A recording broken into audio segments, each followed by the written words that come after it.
Selamat hari Minggu, Jemaat House of Grace yang selalu dikasihi Tuhan. Bagaimana kabarnya? Luar biasa? Yes, amin. Kita selalu luar biasa karena kita memiliki Allah yang hidup. Mari sebelum memulai ibadah kita bersatu hati di dalam doa. Bapa, kami bersyukur karena kami sungguh dikasihi oleh-Mu begitu luar biasa. Terima kasih Tuhan atas segala kebaikan dan kemurahan-Mu yang telah kami terima. Kami saat ini bersatu hati Tuhan, saling mendoakan untuk seluruh jemaat di House of Grace Tuhan. Kau berkati mereka satu persatu Tuhan, kehidupan mereka, keluarga mereka, masa depan mereka, juga di dalam kasih-Mu. Kami juga berdoa untuk bangsa kami Indonesia, untuk selalu di dalam perlindungan dan kasih-Mu, nyata di dalam hidup bangsa Indonesia ini Tuhan. Terima kasih Tuhan atas kemurahan dan kebaikan-Mu. Kami bersuka cita karena Engkau hadir dalam setiap kehidupan kami. Di dalam nama-Mu kami berdoa, haleluya, amin. Mari kita bersuka cita bersama Tuhan. Yes.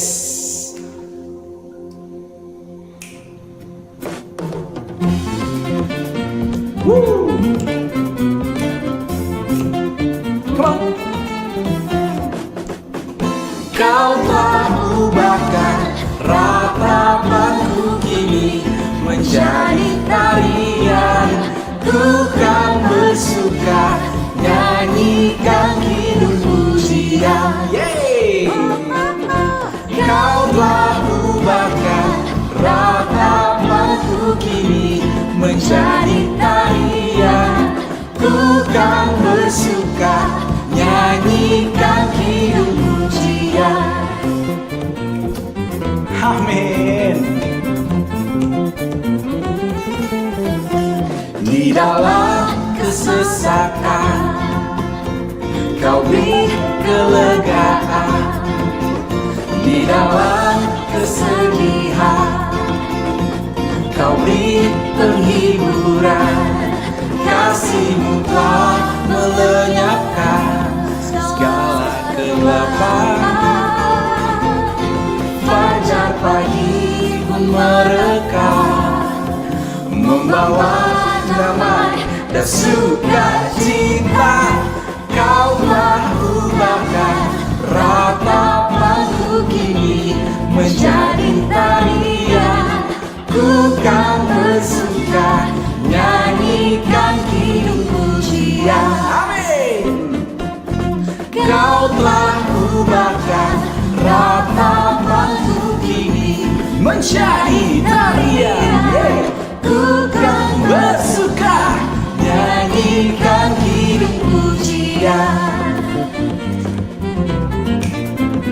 Yo, yeah.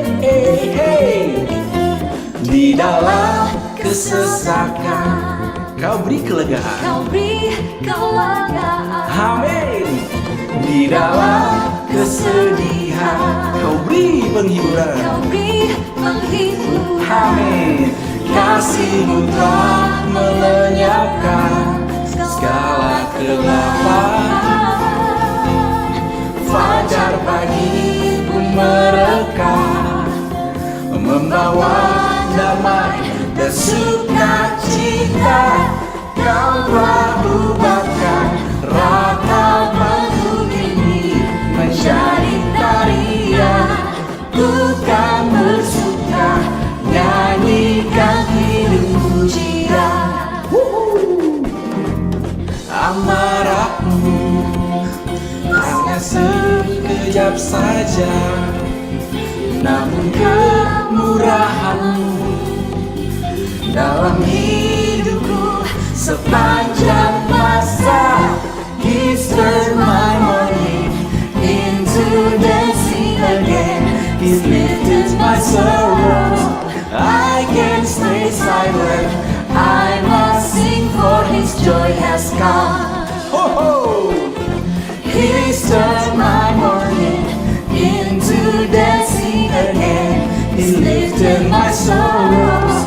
I can't stay silent. I must sing, for His joy has come. Oh yeah, hey.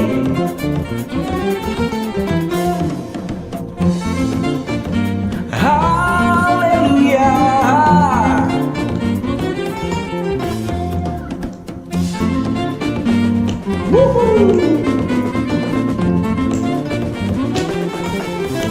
Amin.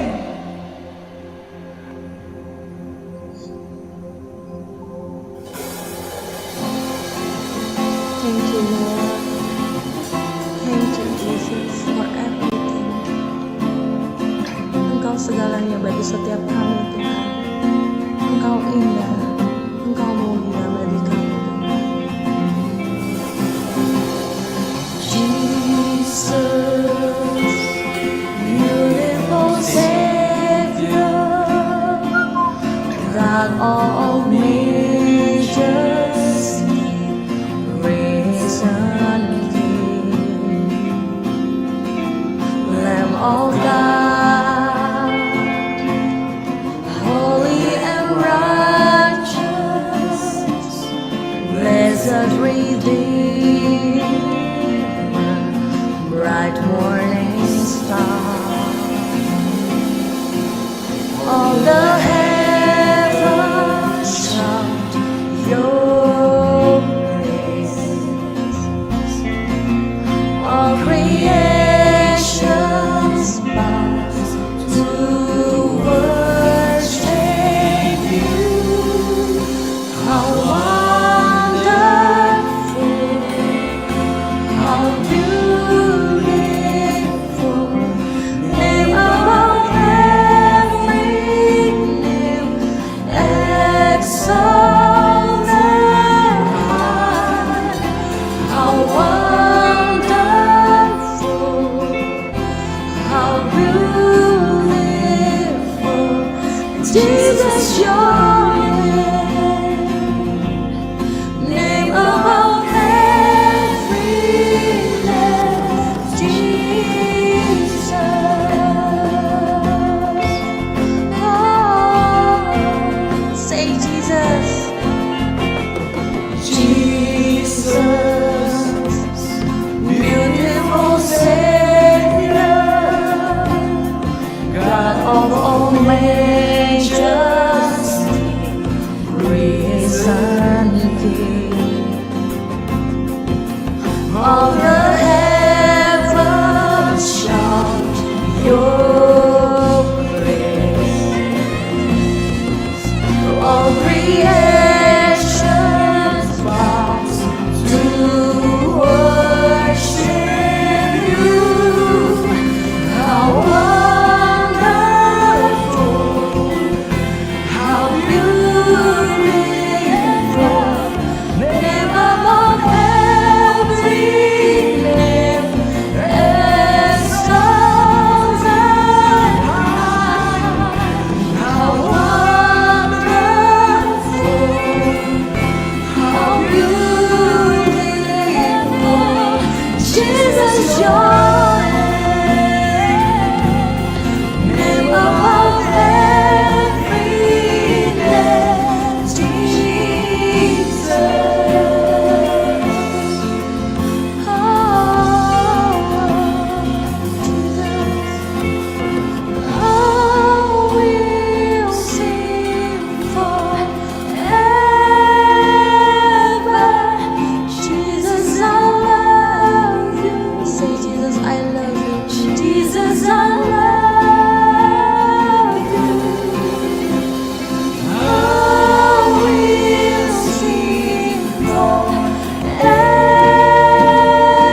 Bapa di surga, terima kasih untuk kasih-Mu yang sempurna yang selalu berlimpah dalam kehidupan kami.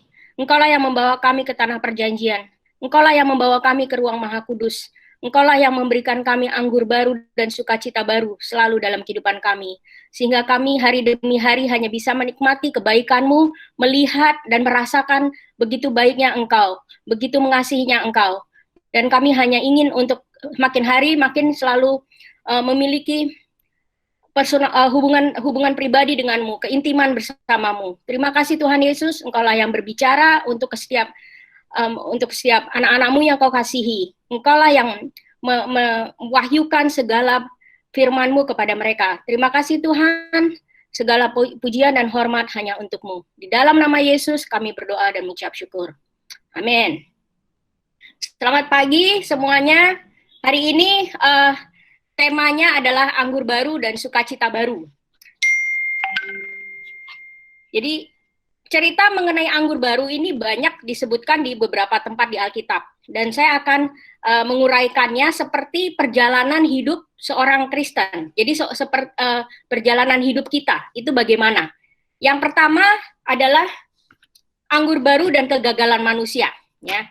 Nah, kita baca di dalam Yohanes 2 ayat 6 dikatakan, Yohanes 2 ayat 1 sampai 6, pada hari ketiga ada perkawinan di Kana yang di Galilea dan ibu Yesus ada di situ. Yesus dan murid-muridnya diundang juga ke perkawinan itu. Ketika mereka kekurangan anggur, ibu Yesus berkata kepadanya, "Mereka kehabisan anggur." Kata Yesus kepadanya, "Mau apakah engkau daripadaku, ibu? Saatku belum tiba." Tetapi Yesus berkata kepada pelayan-pelayan, "Apa yang dikatakan kepadamu, buatlah itu." Di situ ada 6 tempayan disediakan untuk pembasuhan menurut adat orang Yahudi. Masing-masing isinya 2-3 buyung. Kita lanjutkan di ayat 7, di pasal 7-nya. Yesus berkata kepada pelayan-pelayan itu, "Isilah tempayan itu penuh dengan air." Dan mereka pun mengisinya sampai penuh. Lalu kata Yesus kepada mereka, "Sekarang cedoklah dan bawalah kepada pemimpin pesta." Lalu mereka pun membawanya. Setelah pemimpin pesta itu mengecap air yang telah menjadi anggur itu, dan ia tidak tahu dari mana datangnya. Tetapi pelayan-pelayan yang mencedok air itu mengetahuinya. Ia memanggil mempelai laki-laki dan berkata kepadanya, "Setiap orang menghidangkan anggur yang baik dahulu, sesudah orang puas minum barulah yang kurang baik. Akan tetapi engkau menyimpan anggur yang baik sampai sekarang." Ya, jadi kita lihat di sini. Pertama, apa itu kegagalan? Yang pertama adalah kegagalan dari hukum Taurat. Pertama, ibu Yesus datang kepada Yesus. Nah, ibu Yesus itu datang sebagai ibunya dengan menggunakan perintah kelima dari hukum Taurat. Kita tahu di Keluaran 20 ayat 12 dikatakan, "Hormatilah ayah ibumu." Nah, jadi Maria datang seperti seorang ibu yang meminta anaknya untuk melakukan sesuatu. Namun karena Maria datangnya dengan hukum Taurat, Yesus menanggapinya pun dengan hukum Taurat yang sama. Berdasarkan hukum, masalah pengantin adalah milik pengantin. Jadi tidak ada keajaiban. Yesus tidak mau berbuat apa-apa. Ya, dan kalau di dalam bahasa Inggris yang Yesus katakan, bukan di sini kan dikatakan, "Mau apakah engkau daripadaku, ibu?" Tetapi kalau di bahasa Inggris lebih Yesus mengatakannya, dia katakan woman atau perempuan. Kalau bisa dibalik, "Mau apakah engkau daripadaku, perempuan?" Artinya Yesus sendiri tidak menjawab sesuai dengan hukum Taurat bahwa dia harus mematuhi perintah ibunya. Banyak sekali gereja yang mengajarkan karena Yesus mendengarkan ibunya maka Yesus melakukan mujizat. Tapi sebenarnya kita lihat di sini jawaban Yesus tidak seperti itu. Dia menjawab, "Mau apakah engkau daripadaku, ibu?" Jadi jika seseorang bergantung pada hukum Taurat, Tuhan akan menghormati keinginan orang tersebut. Tuhan tidak akan memaksakan berkatnya kepada orang tersebut, ya. Jadi pada saat itu yang Yesus katakan adalah saatku belum tiba. Ya, jadi saatnya Yesus itu apa? Ya, pada saat itu memang Yesus belum disalib. Jadi dia katakan saatku belum tiba. Pada saat itu di Yohanes 1 Yesus baru dibaptis dan baru memanggil murid-muridnya, dan di sini di Yohanes kedua adalah di mana dia diminta untuk memberikan mukjizat. Dia hanya mengatakan saatku belum tiba. Kenapa? Karena orang datang kepada Yesus dengan hukum Taurat. Sampai saat ini pun bila seseorang mengandalkan hukum Taurat dan dia meminta sesuatu, maka saatnya Yesus belum datang kepada orang tersebut. Jadi jangan heran kalau orang berdoa atau melakukan segala hukum Taurat untuk mendapatkan sesuatu dari Tuhan, tetapi tidak dijawab. Kenapa? Karena dia mengandalkan hukum Taurat untuk mendapatkan sesuatu. Jadi kalau kita mengandalkan hukum Taurat, kasih karunia Tuhan tidak akan turun. Ya, jadi kasih karunia itu tidak dipaksakan. Kalau orang tidak mau menerima kasih karunia, dia mau mengandalkan hukum Taurat, kasih karunia tidak akan turun terhadap orang itu. Maka saatnya Yesus menolong orang itu belum tiba. Ya. Nah, berikutnya sekarang apa? Yang kedua apa? Kegagalan usaha terbaik manusia, ya. Jadi dikatakan mereka kehabisan anggur. Di setiap, ya, terlebih di pernikahan orang Yahudi, ya. Jadi anggur itu harus ada gitu. Jadi kalau misalnya tidak ada anggur itu suatu tragedi. Kalau suatu pernikahan tidak ada anggur itu buat pernikahan Yahudi dan mungkin banyak pernikahan lain juga tidak ada anggur, ya tragedi. Karena apa? Biasanya kenapa harus ada anggur? Karena selalu supaya pernikahan itu akan manis, melambangkan suatu pesta, celebration gitu, maka harus ada anggur. Jadi kalau di sini tidak ada anggur, itu adalah suatu tragedi. Seorang pengantin atau keluarganya pasti selalu berusaha sebaik mungkin untuk melakukan pesta pernikahan. Nggak mungkin nggak ada, meskipun sederhana sekalipun, nggak ada yang melakukan pernikahan itu asal-asalan gitu. Jadi di sini kita lihat adalah kegagalan usaha manusia yang terbaik. Di setiap acara pernikahan pasti keluarga pengantin atau keluarga dari bahkan mempelainya sekalipun mereka maunya yang terbaik. Dan mereka sekalipun mereka berusaha untuk memberikan yang terbaik, namun tetap saja mereka kehabisan anggur, sesuatu yang paling esensial untuk suatu pesta sehingga supaya mereka bisa merayakan dengan sukacita. Dan di sini juga yang gagal bukan saja mempelai laki-laki, tapi keluarganya semuanya adalah gagal. Jadi usaha manusia adalah gagal tanpa dengan usaha mereka sendiri. Berikutnya kegagalan manusia, kegagalan agama dan ritual. Disebutkan di Yohanes 2 tadi banyak sekali tempayan, ya. Ada 6 tempayan. Jadi pada saat itu banyak sekali tempayan. Tempayan itu untuk apa? Tempayan itu biasanya digunakan untuk ritual agamawi, ya. Jadi untuk berdasarkan hukum Taurat, tempayan itu digunakan untuk membasuh supaya sebelum masuk ke rumah atau sebelum masuk ke bait suci, itu tempayan digunakan untuk membasuh kaki, tangan dan segala macam. Karena orang agamawi, orang-orang Yahudi, mereka percaya pada pencucian dengan menggunakan air. Mereka pencucian dengan secara fisik. Di sini melambangkan banyak air tersedia. Pembasuhan pencucian yang tidak pernah berakhir, namun tidak pernah cukup untuk membersihkan manusia. Namun tidak bisa menolong manusia. Ini tempayan ini melambangkan apa? Tempayan itu biasanya besar, ya, tapi besar tapi tidak berguna. Apa itu yang besar tapi tidak berguna untuk menolong manusia? Itu agama. Agama dimanapun selalu besar, tetapi tidak bisa menolong manusia. Jadi hanya bentuknya saja besar, tetapi tidak ada gunanya, tidak bisa menolong pada saat manusia membutuhkan. Jadi tempayan ini tidak berguna kepada pengantin, tidak bisa menghasilkan anggur, tidak bisa melakukan apa-apa. Jadi hanya bentuk saja, hanya bentuknya besar, tetapi tidak ada gunanya. Dan sekali lagi juga biasanya tempayan ini ditaruh di di dalam di luar bait suci. Supaya apa? Supaya orang sebelum masuk ke bait suci itu membasuh ya. Jadi dengan segala upaya usaha manusia untuk bisa masuk ke bait suci pun harus dengan mereka selalu melakukan sesuatu untuk membersihkan diri dengan caranya mereka sendiri. Jadi kita lihat tadi kegagalan hukum Taurat, kegagalan usaha manusia, kegagalan agama dan ritualnya. Namun apa yang Yesus lakukan? Lihat yang terjadi. Saat ibunya Yesus menghormati Yesus sebagai Tuhan, dia melihat saat itu Yesus bilang, saatku belum tiba. Apa yang kau mau, ibu? Tapi pada saat ibunya melihat Yesus sebagai Tuhan, dia berkata kepada pelayannya, apa yang dikatakan kepadamu, buatlah itu. Artinya apa? Dia tidak lagi memposisikan dirinya sebagai ibu yang memerintah ke anaknya, tetapi dia memposisikan dirinya sebagai orang yang percaya bahwa Yesus adalah Tuhan yang bisa melakukan segala sesuatu, yang bisa mengubah keadaan, yang bisa memberikan mukjizat.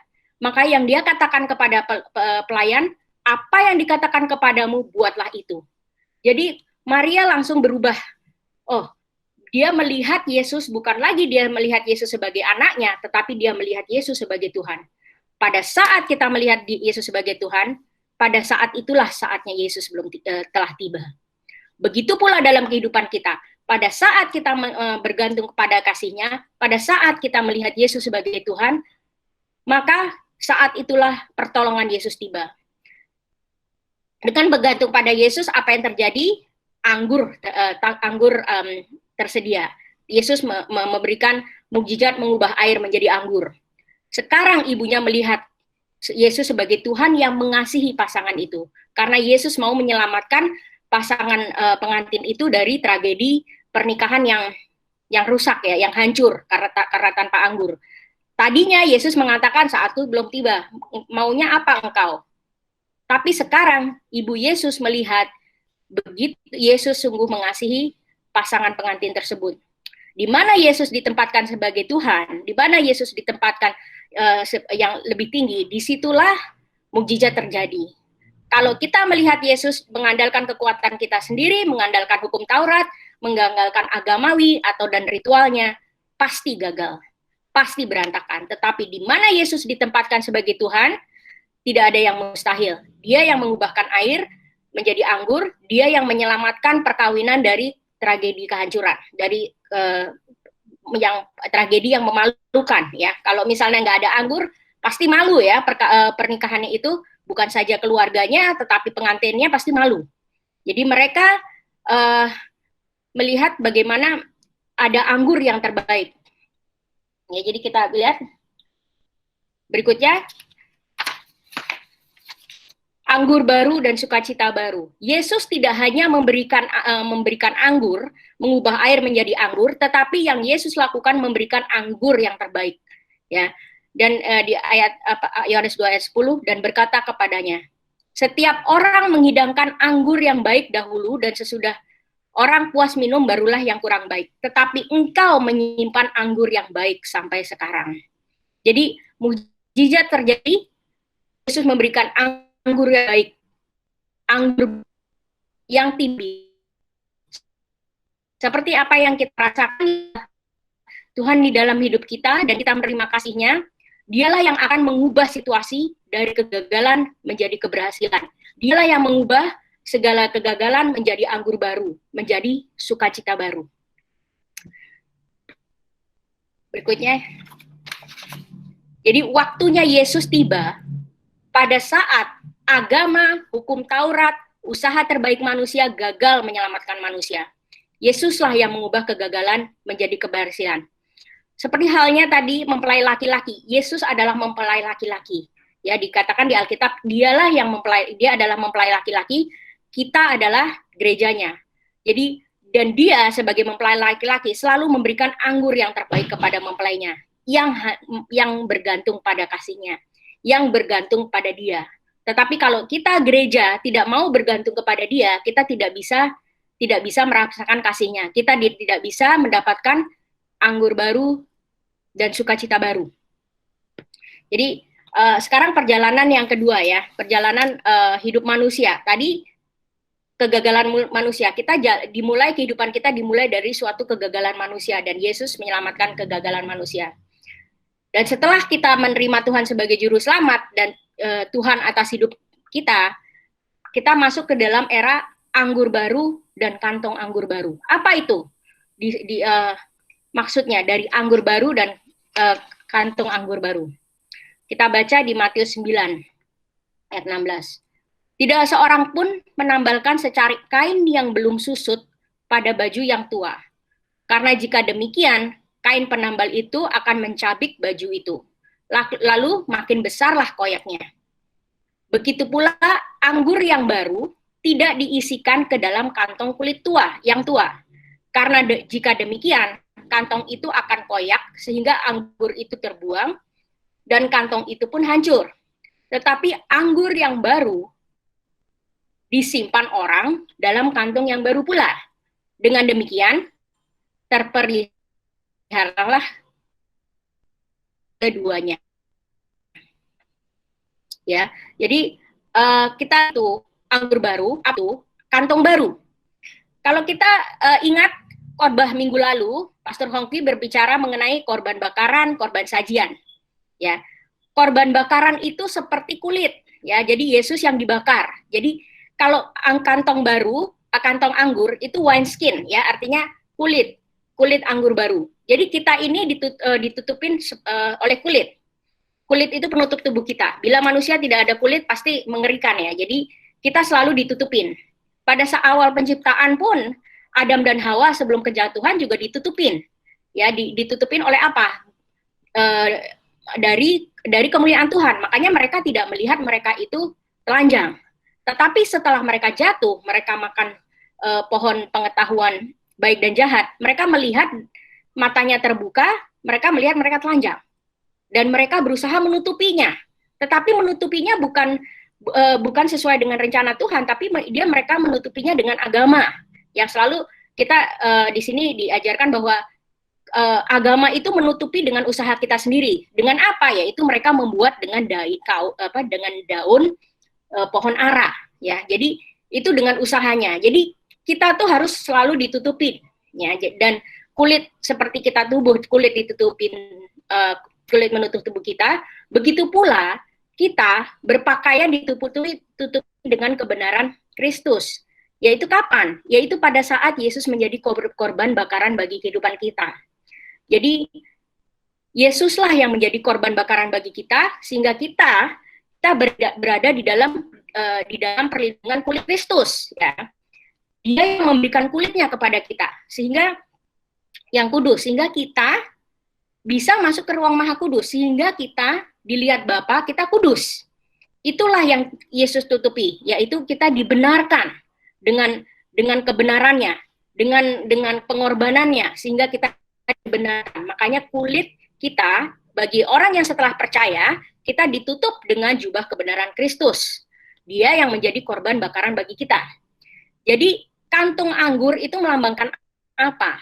Kantong anggur itu melambangkan kekudusan Kristus yang menutupi kita, yang melindungi kita. Ya.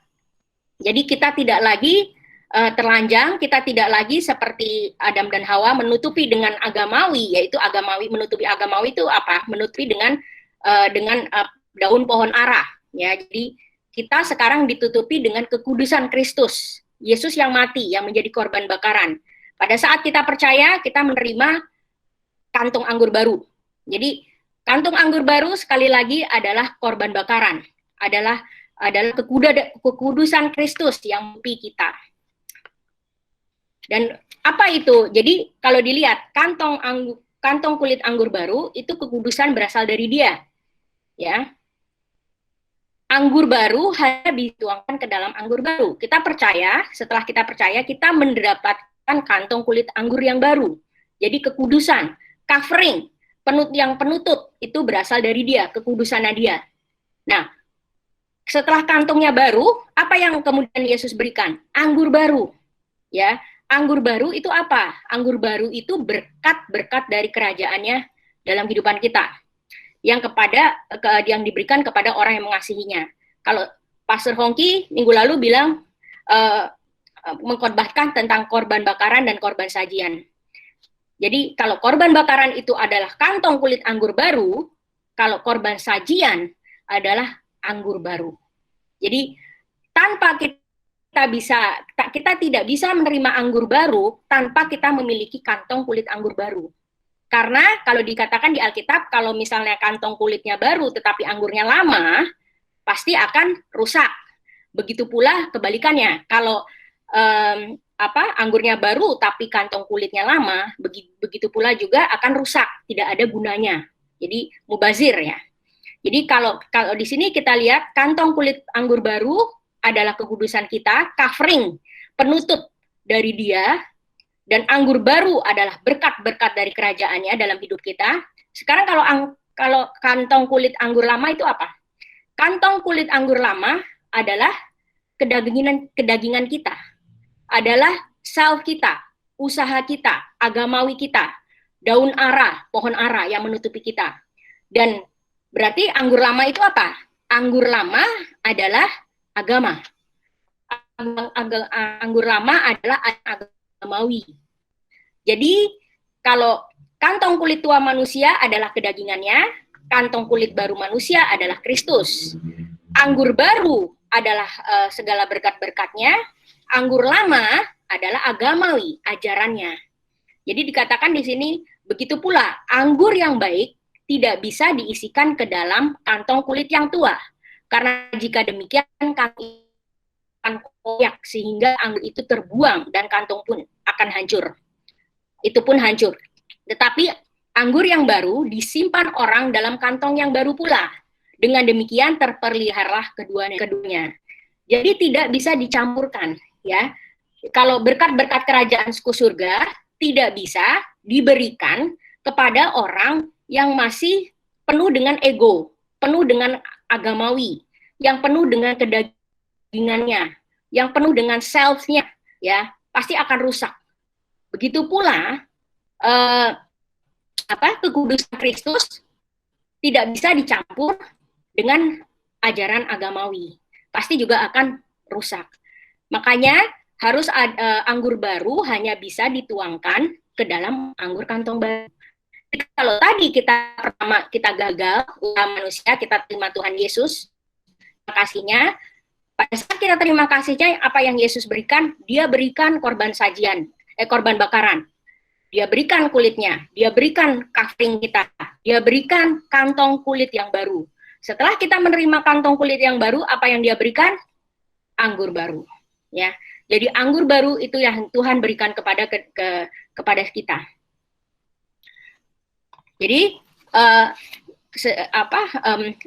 bisa dirangkum keintiman itu apa? Kantong anggur baru, ya. Jadi kantong anggur baru itu kekudusan dari Kristus. Jadi ini keintiman, lawannya adalah agama, ya. Jadi kalau kantong anggur baru kekudusan dari Kristus, anggur baru itu kerajaan, berkat-berkat dari kerajaannya, berkat yang berkelimpahan, ya. Sedangkan agama itu anggur lama, itu agamawi, ya. Kita dibungkus agamawi atau dibungkus dengan ego kita, dengan self, dengan kedagingan, itu kantong anggur yang lama, jadi kulitnya lama. Dan anggur lamanya apa? Yaitu hidup penuh pergumulan dan kegagalan. Tidak ada berkat, ya, tidak ada berkat, hidup penuh dengan pergumulan. Jadi waktunya Kristus telah datang, waktunya Yesus telah datang, itu sama dengan kerajaannya datang di bumi seperti di surga. Doa Bapa kami. Kerajaannya datanglah kerajaanmu di bumi seperti di surga. Artinya waktunya Yesus telah tiba. Yang pertama adalah kekudusan dari Dia, status baru, korban bakaran. Yang kedua adalah anggur baru dan sukacita baru di dalam kerajaannya, berkat berkelimpahan. Kalau kita lihat di sini, keintiman itu melambangkan apa? Tanah perjanjian, kehidupan di tanah perjanjian, kehidupan di ruang maha kudus. Sedangkan agama itu melambangkan apa? Padang gurun, melambangkan pelataran. Jadi dua hal yang berbeda. Kalau kita mau masuk ke dalam tanah perjanjian, kita mau masuk dalam ruang maha kudus, pada saat kita percaya dan menerima Yesus sebagai Tuhan, kita memerlukan kantong anggur baru dan anggur baru yang hanya datangnya dari Yesus. Kalau kantong lama dan anggur lama datangnya dari diri sendiri, datangnya dari usaha manusia. Makanya mereka yang selalu bergantung kepada agama selalu hanya tetap memiliki kantong anggur lama dan memiliki anggur lama. Yang ada apa? Hidupnya penuh dengan pergumulan dan kegagalan. Karena Yesus tidak merubahkan kehidupannya. Ya, jadi meskipun Yesus sudah mati di kayu salib 2000 tahun yang lalu, tetap waktunya Yesus belum datang. Kerajaannya belum datang di bumi seperti di surga. Tetapi orang yang sudah percaya, orang yang bergantung kepada kasih-Nya, orang yang menerima Yesus sebagai korban bakaran dan korban sajian, dia akan mendapatkan kerajaannya Yesus yang datang di bumi seperti di surga. Seperti doa Bapa kami, dan mendapatkan dua berkat.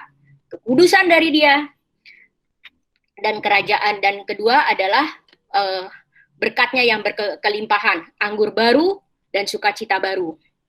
Ya, jadi jangan sekali-sekali mencampurkan ajaran baru yang berdasarkan hubungan kasih dengan Tuhan, yaitu keintiman dengan Tuhan, kantong baru dan anggur baru, dengan ajaran lama yang berdasarkan teologi buatan manusia, yang tradisi ritual agama, yang melambangkan anggur lama, kantong anggur lama dengan anggur lama.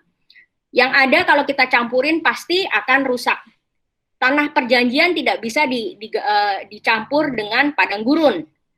Ruang Maha Kudus tidak bisa dicampur dengan padang gurun, dengan pelataran, ya, tempatnya beda.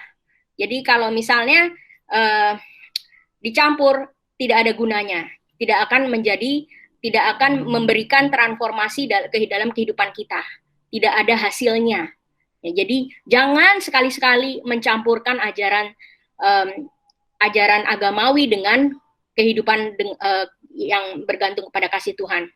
Dan Tuhan Yesus hanya mau menuangkan anggur barunya pada mereka yang mengikuti ajaran baru Kristus, yaitu apa? Kasih-Nya, menerima kasih-Nya, yang menerima kebenaran darinya, yang menerima, yang bergantung kepada kasih-Nya, menerima kekudusan daripadanya, menerima kebenaran darinya. Baru Yesus bisa menuangkan anggur barunya. Baru Yesus bisa menuangkan segala berkat yang berkelimpahan. Namun kalau tidak akan terjadi kepada orang itu. Maka orang itu tidak mengalami waktunya Yesus. Orang tersebut tidak mengalami kerajaan Yesus datang di bumi seperti yang ada di surga. Jadi dalam kasih-Nya Dia telah memberikan kita anggur baru sehingga sukacita kita dalam hidup kita penuh. Ya. Jadi ini perjalanan kedua, ya. Jadi pertama kita gagal, kita bergantung kepada Tuhan. Yang kedua, Tuhan memberikan kantong anggur baru dan anggur baru. Dan yang berikutnya yang ketiga. Yang ketiga apa? Yang ketiga ini adalah yang terakhir, ya. Jadi artinya perjalanan hidup manusia itu ibaratnya seperti yang tadi, perjalanan hidup dengan Tuhan. Yang ketiga ini adalah anggur baru dan keintiman bersama mempelai laki-laki. Jadi kembali lagi nih masalah tentang wedding, ya. Tapi ini kita lihat apa maksudnya keintiman bersama mempelai laki-laki. Nah, ini kita di Matius 9 ayat 14 dan 15.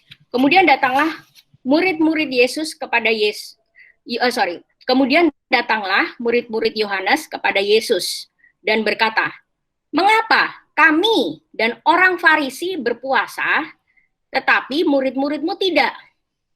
Jawab Yesus kepada mereka, "Dapatkah sahabat-sahabat mempelai laki-laki berduka cita selama mempelai itu bersama mereka?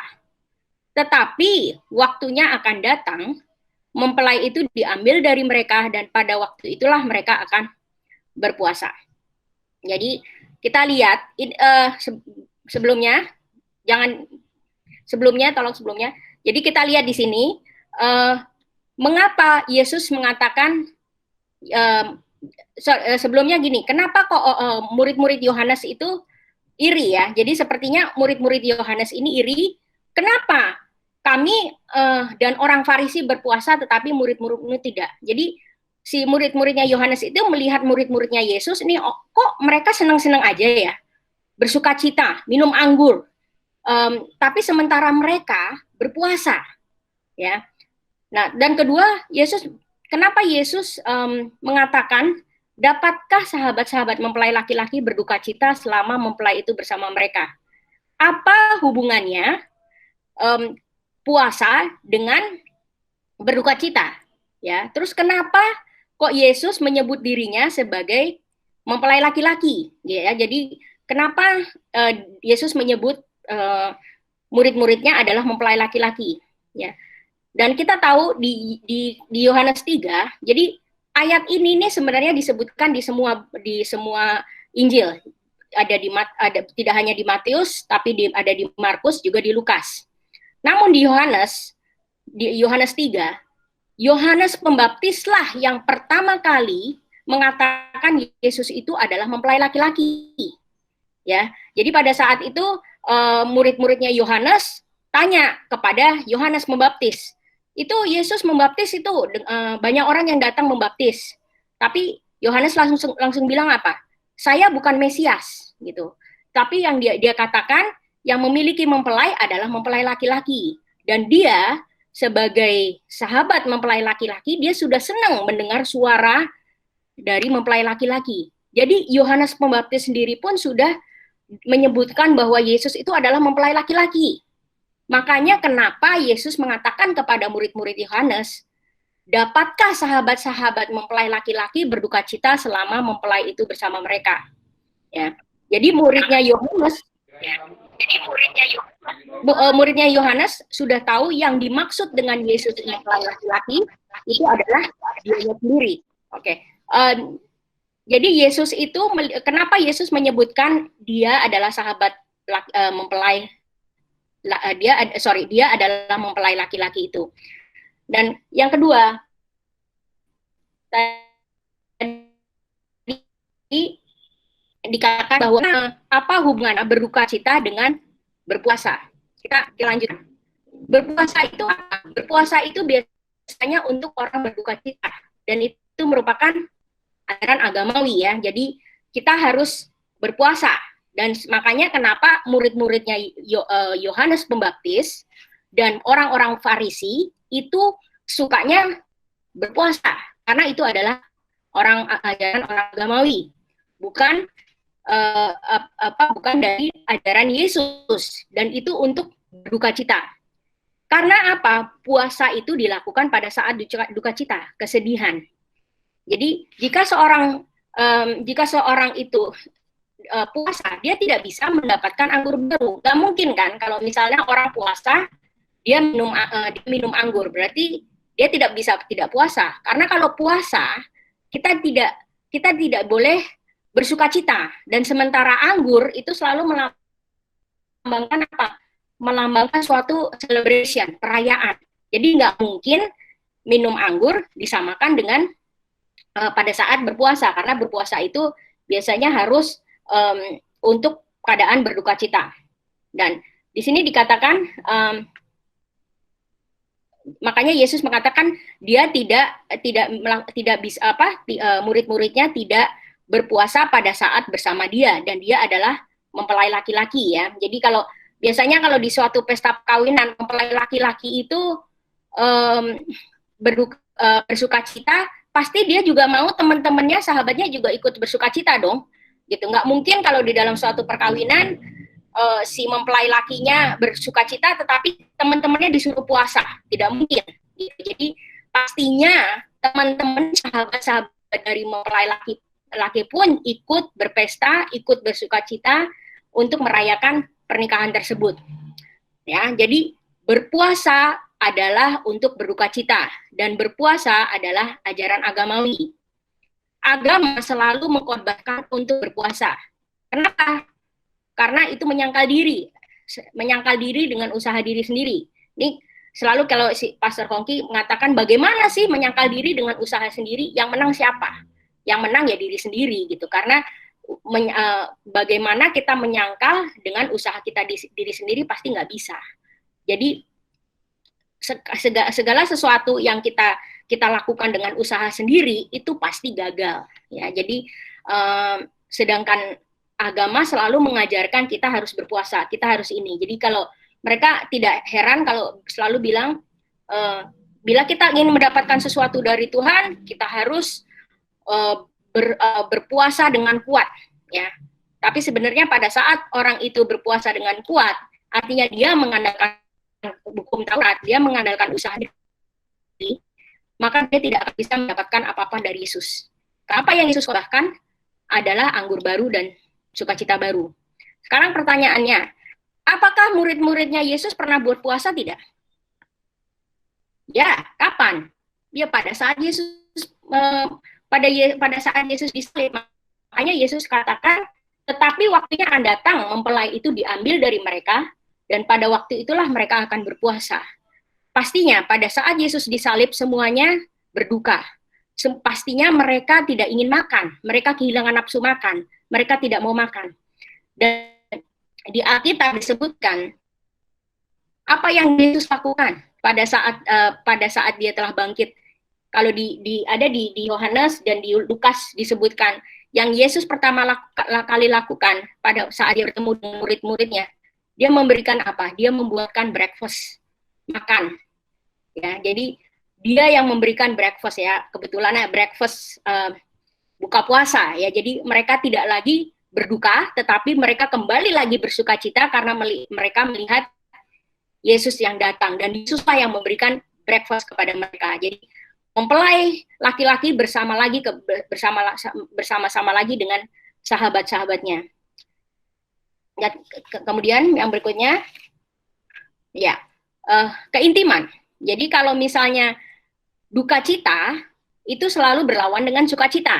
Ya, kalau suatu pesta pernikahan, yang pasti yang diharapkan bukan duka cita, tetapi adalah sukacita. Makanya kenapa Yesus bilang dia mempelai laki-laki, sahabat-sahabatnya tidak mungkin berduka cita pada saat bersama dengan mempelai laki-laki. Tidak seharusnya ada duka cita juga antara sepasang pengantin. Namun selalu ada keintiman dan sukacita, ya. Jadi apalagi kalau pernikahan yang berdasarkan kasih, bukan dipaksa, pastinya adanya sukacita, bukan suatu tragedi, bukan suatu duka cita. Jadinya kalau misalnya yang sukacita pada saat keintiman dengan keintiman pengantin, sukacita itu pasti menyebar, ya. Jadi yang bukan hanya si pengantin itu, tetapi keluarganya juga mempelai laki-laki, juga sahabat-sahabat dari mempelai laki-laki, ya. Oleh sebab itu, mempelai laki-laki pun memberikan anggur baru kepada mempelai perempuannya, bukan disuruh puasa. Saya rasa kalau mempunyai pasangan terus mau pernikahan tapi disuruh puasa, jangan mau, ya, karena di setiap pernikahan pastinya itu adalah sukacita, bukan disuruh kamu baru mulai menikah tapi disuruh puasa. Ya, mau, karena itu bukan yang ada bukannya sukacita dalam pernikahan, tetapi malah duka cita. Ya, jadi pada saat si pengantinnya pun bersukacita, sahabat-sahabatnya juga bersukacita. Jadi apa ini? Yesus melambangkan mempelai laki-laki, seperti Yohanes Pembaptis menyebut Yesus adalah mempelai laki-laki kepada murid-muridnya.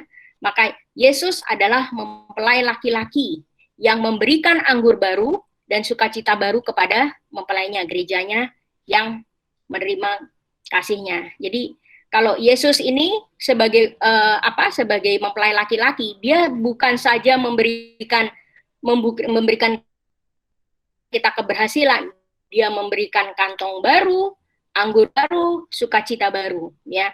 Jadi kalau misalnya Yesus seperti laki-laki, itu dia lebih dari Prince Charming, ya. Kalau biasanya cewek maunya yang wow gitu. Tapi Yesus ini lebih dari Prince Charming karena dia telah memberikan segalanya. Dia memberikan kerajaannya kepada si mempelainya, memberikan kekayaannya, memberikan segalanya, hidupnya untuk si mempelainya. Dan inilah yang kita terima. Dialah yang adalah mempelai laki-laki yang memberikan segalanya untuk kebahagiaan, untuk sukacita yang melimpah kepada mempelainya, gerejanya. Jadi berikutnya. Oke, jadi kalau dilihat keintiman ya. Jadi keintiman seperti sepasang pengantin itu berdasarkan kasih. Tadi agamawi berdasarkan formula. Makanya kan dibilang kalau agamawi, kalau mau mendapatkan sesuatu dari Tuhan harus berpuasa. Harus berpuasa dengan kuat sehingga bisa dijawab Tuhan. Itu berdasarkan formula. Sebenarnya mendapatkan sesuatu tidak, ya. Karena Yesus mengajarkan keintiman yang berdasarkan kasih.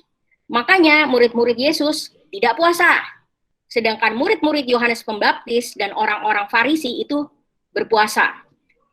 Keintiman berdasarkan kasih, murid-murid Yesus, sahabat-sahabat mempelai laki-laki itu pesta bersama Yesus. Apa yang didapat adalah anggur baru. Apa itu anggur baru? Anggur baru adalah kelimpahan. Dari kelimpahan kerajaan surga. Jadi berkatnya macam-macam. Berkatnya itu berlimpah. Bahkan saking melimpahnya bisa memberkati orang-orang di sekitarnya, ya. Jadi kalau berkat di tanah perjanjian itu kita mendapatkan sumbernya, ya. Sumbernya adalah Yesus. Jadi sumber yang kita dapat adalah pohon kehidupannya, ya. Jadi berlimpah dan bermacam-macam. Nah, sekarang kebalikannya, kalau agamawi yang berdasarkan formula, itu mereka apa? Mereka selalu berduka cita. Orang agamawi itu sukanya berduka cita. Murid-murid Yesus Yohanes Pembaptis, orang-orang Farisi berpuasa. Mereka mau mendapatkan sesuatu dari Tuhan, mereka pakai formula, segala macam cara, salah satunya berpuasa. Dan apa orang agami dapatkan? Duka cita, kehidupan yang letih, tidak ada anggur. Mereka ada berkat nggak? Ada. Berkatnya apa? Mana. Tapi mana itu hanya bisa untuk sehari. Besoknya habis. Jadi artinya orang agamawi mendapatkan berkat ada, tapi berkatnya pas-pasan. Besok habis, harus minta lagi, habis. Tidak berkelimpahan. Ibaratnya roti, meskipun sebanyak-banyaknya roti, cuman bisa bertahan untuk 1 hari. Besok harus ada lagi. Jadi sedangkan anggur baru itu tidak berkesudahan. Anggur baru berkelimpahan. Kalau orang agamawi tidak ada anggur. Yang ada mana. Tapi mana hanya untuk sehari. Mana adalah berkat yang pas-pasan. Jadi kita milih. Apakah kita mau rasakan keintiman bersama Yesus atau mau bersandarkan agamawi. Kita harus melakukan ini, itu. Diberkati, tetapi tidak ada anggur. Diberkati, tapi pas. Ya. Jadi waktunya Yesus tiba. Kerajaannya sudah datang di bumi seperti di surga. Itu adalah waktunya berpesta bersama mempelai laki-laki. Waktunya bersukacita bersama mempelai laki-laki. Bukan berpuasa. Pada saat kita berpesta dengan mempelai laki-laki, pada saat kita bersukacita dengan mempelai laki-laki, maka yang ada apa? Anggur baru dan sukacita baru. Dan pada akhirnya, berikutnya, dan pada akhirnya apa? Pada akhirnya, kalau di surga, kalau di sekarang, kita, perjalanan hidup kita, yang terakhir setelah kita gagal, kemudian yang kedua adalah kita menerima kantong anggur baru dan anggur baru, yang ketiga, kita menikmati keintiman bersama mempelai laki-laki, keintiman bersama Yesus di bumi seperti di surga. Ya, jadi di bumi saja kita sudah merasakan bagaimana kerajaannya datang. Tetapi nantinya pada akhirnya di surga pun kita akan menikmati hari perkawinan itu, yaitu hari perkawinan anak domba telah tiba. Di mana? Di kerajaannya di surga. Bukan lagi kerajaannya datang di bumi seperti di surga, tetapi kita benar-benar di dalam kerajaannya di surga. Maka dikatakan di Wahyu 19 ayat 7, marilah kita bersukacita dan bersorak-sorai memuliakan Dia karena hari perkawinan anak domba telah tiba dan pengantinnya telah siap sedia dan kepadanya dikaruniakan supaya memakai kain linen halus yang kilauan dan putih bersih. Linen halus itu adalah perbuatan-perbuatan yang benar dari orang-orang kudus. Lalu ia berkata kepadaku, tuliskanlah, berbahagialah mereka yang diundang ke perjamuan kawin anak domba. Jadi Apa itu? Yesuslah yang mempersiapkan pengantinnya. Seperti tadi, Yesus mempersiapkan kita dengan memberikan kantong anggur baru, dia memberikan anggur baru. Begitu pula di surga, dia juga seperti itulah, dia yang telah mempersiapkan kita pada saat di bumi, dia telah mempersiapkan kita. Dengan apa tadi? Dengan kekudusannya. Di sini dikatakan dikaruniakan supaya memakai kain linen halus yang berkilau-kilau. Jadi Tuhanlah yang mengkaruniakan, Tuhanlah yang memberikan kita, yang memberikan pengantinnya kain linen halus. Yaitu apa?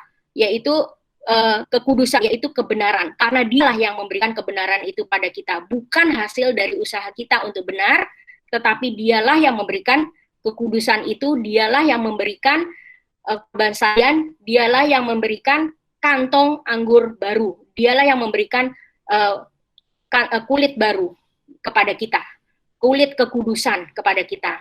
Dan setelah itu, dialah yang membawa kita ke dalam pesta, sehingga kita bisa menikmati segala kekayaannya di kerajaannya.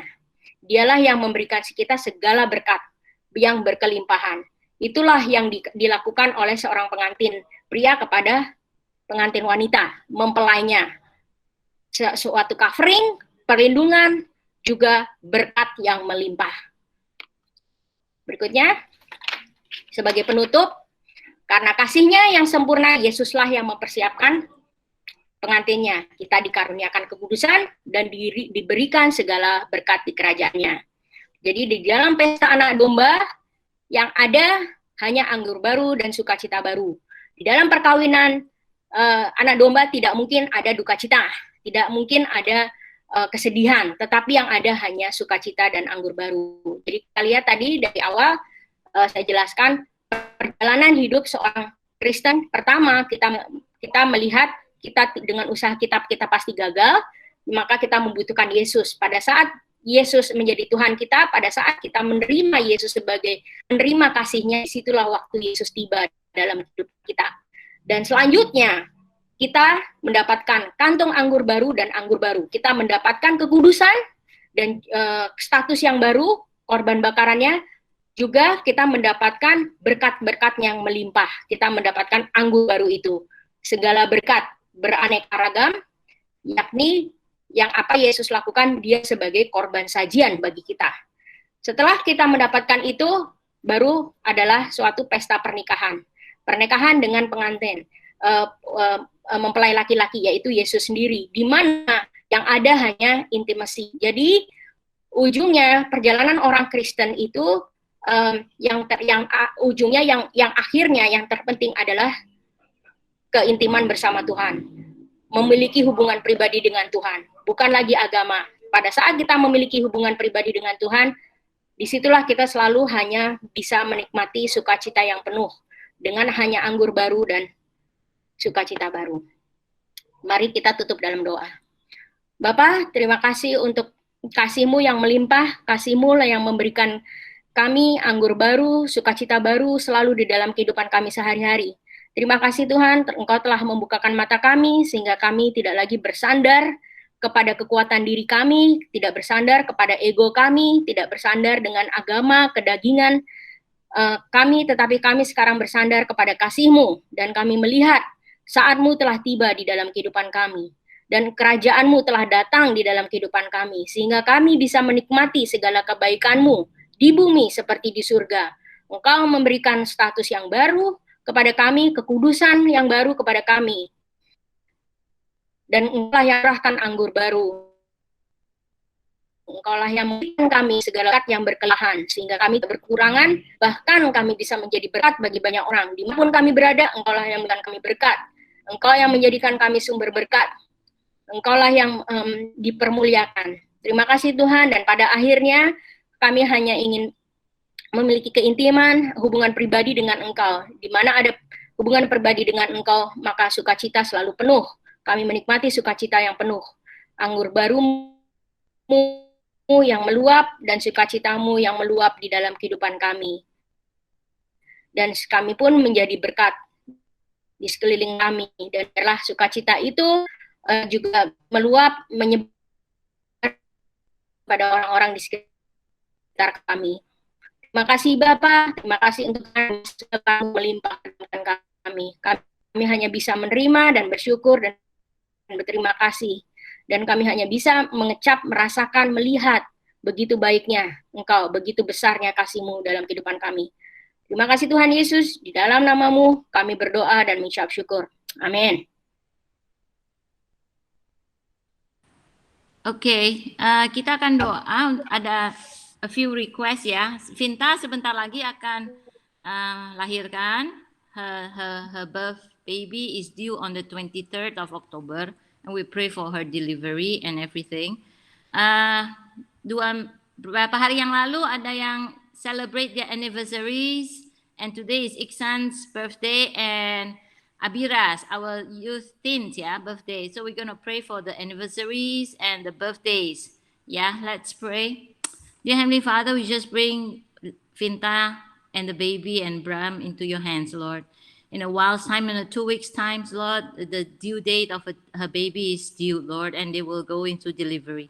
I pray, Lord, that your hands will continuously be upon this delivery, that she will be able to, that the doctors, prepare all the doctors, the hospitals and everything that she needs, Lord, that the baby will be delivered in a safe and awesome way, Lord, that the baby is safe, baby is strong, baby is healthy, the mother is good, in good hands, Lord. I just pray, Lord, that we will celebrate together, Lord, the happiness, Lord, of receiving a baby that is from you, Lord. And we just pray, Lord, for Vinta and the doctors and the nurses that is going to handle her deliveries, Lord, that they will be, that you will guide them, that you will, that she will have a smooth and successful delivery, Lord.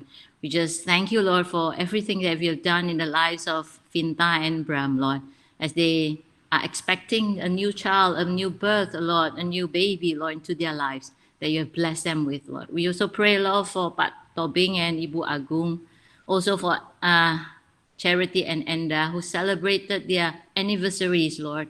We have kept them, you have put them together, Lord, for the beginning, Lord, where they take a vow before you, Lord, that they will be together, and you have kept them in your love. You have provided for them. You have kept them through all the ups and downs of a marriage life, Lord. But you have been with them, and you have kept them strong. You have kept them awesome, Lord, because your hands is always with them. It's your love, Lord, that ties them together. And they have been such a blessings to their own families, to those around them, to their children, Lord. And I pray, Lord, that their marriage, Lord, will continue, and they will continue to make sweet memories and wonderful memories, Lord, to share with their families, Lord, to share with their children, with their sons-in-law, the daughters-in-law, whoever, Lord, whatever they have, Lord, that you have made them into a family, Lord. I just pray, Lord, that their marriage will continue to be strong, not because of them, but because of you in their lives, Lord. We so pray, Lord, for birthdays, Lord. Abira celebrated her birthday, Lord, and also Iksan, who celebrated her birthday today, Lord. And Lord, you have kept them, you have been with them, you have blessed them, you have provided for them, you have always guided them every step of their lives, Lord, every step of their ways, Lord. And I know, Lord, that you will continue to guide, will continue to bless, will continue to open doors for them, will continue to shower upon them your goodness and your faithfulness, Lord, that they will taste, they will see, and they will know the miracles that you've done in their lives and the miracles that is to come and the blessings that is to come. They've prepared for them, Lord, that they'll enjoy, Lord, not only Iksan, not only Abira, Lord, but all those that's around them, her families, Lord, that she has around her, that they will taste the blessings together, that they will know the blessings of God, that they will know that their God is an awesome God, and their birthdays will be wonderful because you have so many good things in store for them, Lord. And for each and every one of us, Lord, we are in the lives where we know, Lord, we have a new wine skin. We are in a new wine. We celebrate because of your goodness, because of your love, because we are made righteous, we are sanctified, Lord, and we are brought into your kingdom to experience, to taste all the good things that you have prepared for us, Lord. Everything that is good comes from from the Father that is above, Lord. And you prepare that, Lord, for each and every one of us in your own ways, Lord. All the blessings, all the goodness of your kingdom, Lord, that we will enjoy, so that we will know and we will taste and we will see and we will have experience, Lord, that with you, Lord, you are an awesome and loving God, and you never leave us. You're always forever faithful, Lord, and you always kept your promises, Lord. And we just thank you for this life that you've given us, a life full of intimacy with your Son, Jesus Christ, a life, Lord, full of grace, full of love, full of your goodness, Lord, because that's what you have in store, all good things, Lord, for each and every one of us. We thank you, Lord, for that. In Jesus' name we pray. Amen. Happy Sunday, everybody.